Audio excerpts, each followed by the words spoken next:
Kentucky's game against Texas A&M has some huge implications, and it could lead to Kentucky having a double bye in the SEC tournament or not having a double bye in the SEC tournament. The Big Blue Breakdown, from kickoff to tip-off.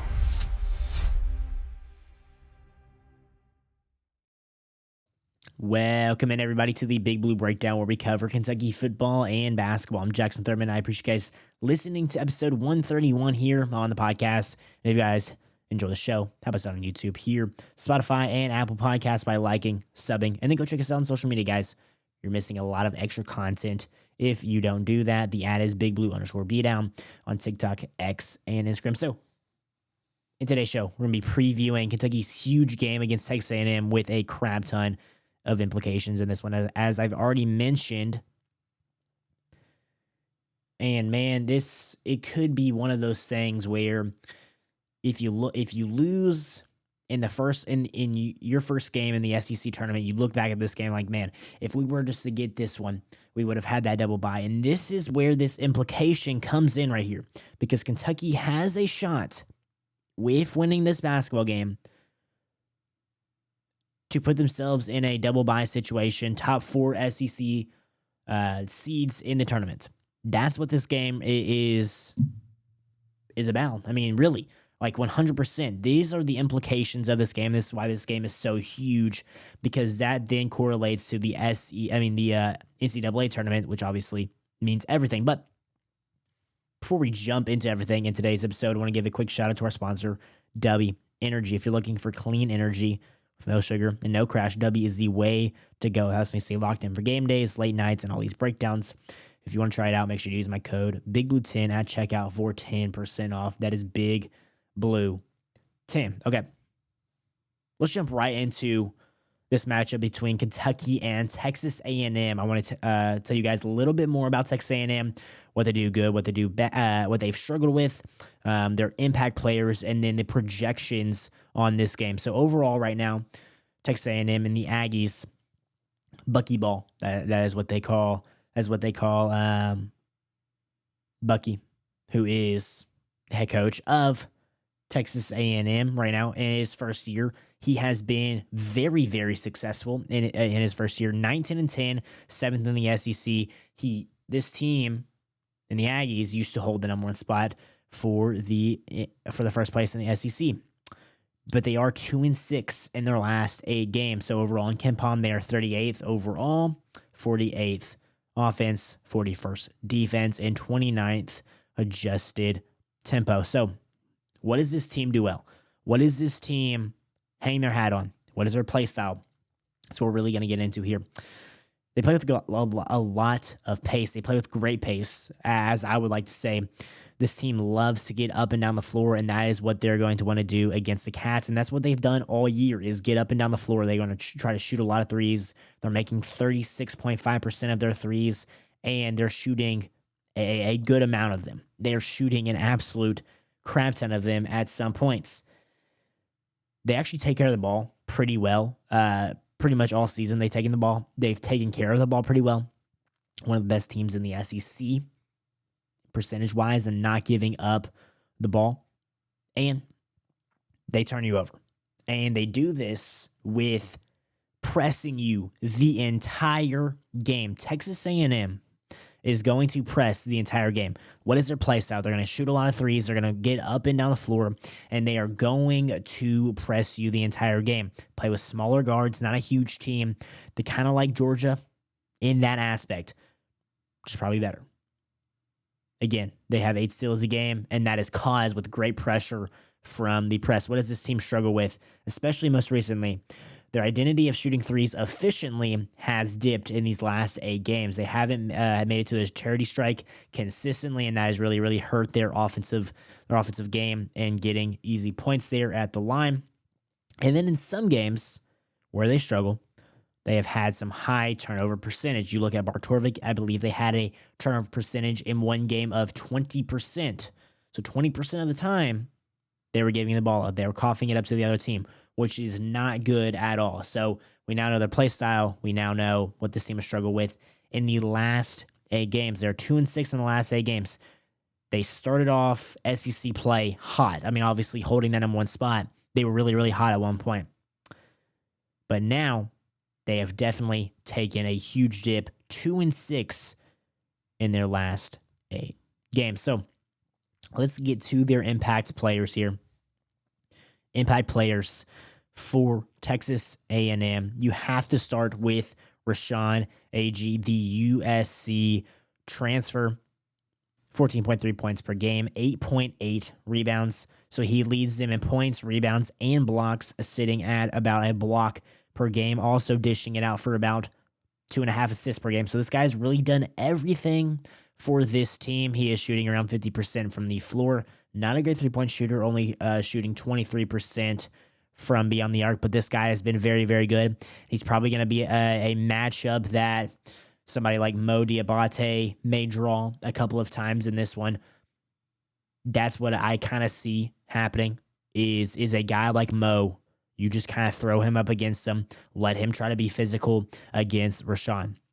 Then you got Marcus Hill, 11.3 points per game, 3.2 rebounds, but he's been solid. He really does flourish in that role of pressing, and he benefits a lot from that. A guy that almost came to Kentucky, a former Alabama, former Kansas player, Rylan Griffin, 10.7 points per game. This guy's been shooting lights out all year, 40.8% from three. He's also a really, really good free throw shooter, along with Ruben Dominguez, who I'm going to get to in a second, with 81%. And then Ruben Dominguez himself. These are the two guys that can really, really beat you from three. Rylan Griffin and Ruben Dominguez. Ruben Dominguez, 10.6 points per game, but he is shooting 40% from beyond the arc and shooting 90% from the line. Very, very good 3-point shooting right there from those two, especially combined. And then you go to a really, really old presence in Pop Isaacs. About 10 points a game from him. He has a lot. He had some really, really good depth. I believe he's shooting around 40% from beyond the arc as well. And he's a nightmare in this press that they throw at you. Smaller guards, but Rylan Griffin, obviously Rashawn Ag, can throw some size at you in that aspect. But that is what they are looking like per Torvik. 82-78 is the projection with Texas A&M as the favorite. So basically a 4-point favorite here. I believe with the actual betting lines, Kentucky is a 1-point dog in this one. Torvik gives the Cats a 37% chance of winning this one. Okay. Before we move on to playing for a double bye and the implications and diving just a little bit deeper into that right now, I'll tell you about our friends over at Bluegrass Elite. If you're looking for your go-to brand for Kentucky apparel, if you're looking for your go-to brand for Kentucky apparel, if you want high-quality gear that really represents Big Blue Nation, whether it's for game day, campus, or everyday wear, Bluegrass Elite has you guys covered. Make sure you check them out and use my code BBB15 for 15% off at checkout. That's BBB15 for 15% off at checkout. Okay, before we get into keys for a victory in this one, what does this game really matter for the Cats? What does this game mean? Well, this game is huge because this puts them in a really, really good spot of getting that double bye. I think that they would probably need to beat Florida if they want to just do it themselves and be outright. I think some dominoes have to fall if they just end up beating Texas A&M and losing to Florida, or other way around. But this is one that I would really, really like to have. A quad 1 opportunity, probably a quad 1A opportunity on the road here. Going to be a tough environment in Reed Arena against a very, very solid Texas A&M team that's going to be playing in the tournament, playing in the big dance themselves. And you got a chance to go in here and to solidify yourself as a double bye, in a double bye in the SEC tournament. Obviously, dominoes fall right, chips go your way. This is what that game means. Like, literally, that I want to tell you guys the difference between, getting that one bye compared to getting that 2-game bye. obviously you get more rest for a team that has dealt with injuries. More rest wouldn't mean a lot. And we're getting to the JQ thing here in just a minute and when that could look like, and possibly Cam Williams as well. But obviously more rest, more time to game plan for another team. And then it's obviously just easier to have a chance of winning an SEC championship when you're already in a spot with a win to go to the semifinal game. That's what that means. That's what that means. Excuse me, not the semifinal game. Would that be the semifinal game? I want to look at the SEC tournament bracket real quick. I could be wrong on that right there. I could be wrong on that. I'll tell you exactly where it is. So yeah, a double bye looks like. Yeah, a double bye is in the semifinal game. Yep, that's what it is. A double bye is in the semifinal game to go to the championship. Yeah, top 4 seeds there. Yep, I was right. That's what that means. If you win that game that you get, that 2 teams are playing to play you. You win that game, you're automatically in the semifinal game, and then you give yourselves a shot to go to the SEC championship.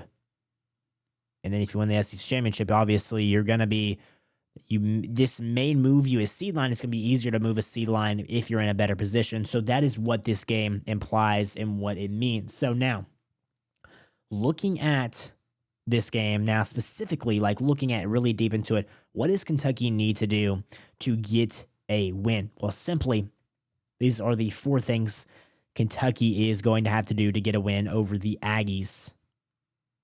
They're going to have to handle their pressure. They're going to have to handle their full court pressure, and Kentucky sometimes has not been able to do that. They simply cannot turn it over in this one. I think you're going to see limited action from Jasper Johnson in this one, just because sometimes his inability to handle that pressure and not turn it over.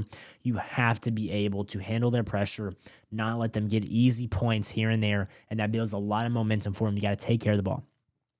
You got to make 8 to 10 threes. I've kept this one all year. I think this is such a big thing for the Cats, especially if Colin Chandler can now hit consistently.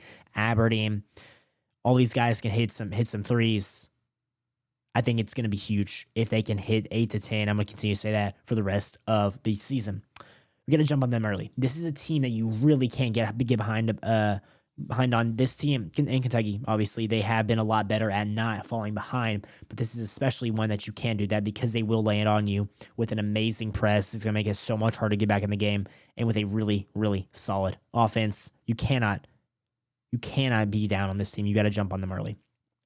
Last thing here is limit their good 3-point opportunities. This team is going to shoot a lot of threes. This team is simply going to shoot a lot of threes. They're going to shoot a lot of threes. They're going to get a lot of threes up there. They're going to make some. They simply are. But you cannot let them have easy ones. You got to limit their good 3-point opportunities. And this is my prediction in MVP. I actually have the Cats going into Reed Arena and getting a win, 83-80 over the Aggies. Colin Chandler with the MVP, man. He's been on a tear. Why wouldn't I pick him right now for the MVP? Kentucky has to handle this pressure against this smaller team that's going to press you the entire game. You got to limit their good 3-point opportunities because they're going to want to get a lot up. Got to limit their transition points. One thing is, don't turn the ball over, and that won't happen because that's what they make a living off of. And you just got to be able to handle the pressure that this arena is going to give you. Last thing here is, will Jaden Quaintance make a return for the Wildcats? Well, his dad had a lot to say, not on this specifically, but on JQ getting a lot of backlash. JQ getting an absolute lot of backlash, feeling like he had quit on the team. And it seems like now he's going to go through a certain test to see if he's available to practice, and then he's going to try to make a shot to return to the team in the postseason. Would this be big? Yes, because he would get minutes over Garrison. Let's be completely honest. Garrison has not been that good. Love him. Love his energy. You got to have, I would take JQ, take his minutes. 100%, if he has the ability to. We've seen what he could do fully healthy in the St. John's game. He is a presence around the rim to block shots. He has the ability to get offensive rebounds and go back up. Have him play behind Malachi, have him play the minutes of BG, and you're going to get a lot more production out of him and not a lot of drop off there. So, yes, I would 100% like it. And then Cam Williams possibly making a return would be very, very big. I mean, he was playing his best basketball before he got hurt, making a lot of threes, a lot of really, really good threes.